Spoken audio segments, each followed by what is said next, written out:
Hi guys! Kumusta? Pupunta tayo ng work ngayon. Kaso nagutom ako, kaya kailangan ko muna kumain. Ang ginawa ko, nagdala ako ng rice. Ayan, may rice. Tapos bumili na ako ng KFC. Yung meat lang, ano lang siya. Ayan. Chicken tender siya guys. Yung ano lang, meat. Ang tawag doon, breast meat guys. Gutom talaga ako eh. Bago pumasok, kain muna akong kanin. Kasi baka manginig ang laman ko mamaya. Ayan, kain muna ako. Grabe, ang tagal nila. Chicken tenders lang yung order ko. Ang tagal-tagal. Siguro mga 20 minutes. Hindi may oras pa ako. Daming tao.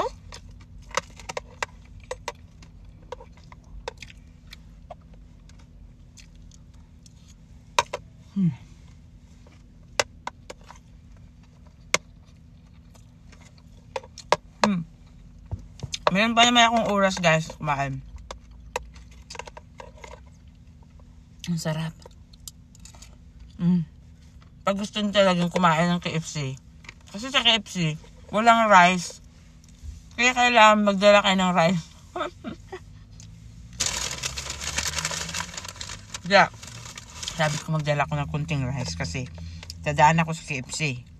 Walang ulam ka bahay. Diyos ko.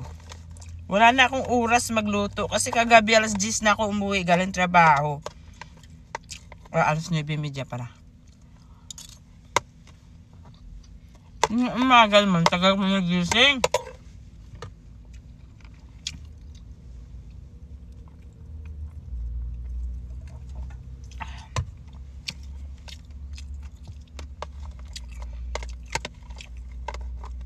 Kaya kailangan isip, advance mag-isip. Char.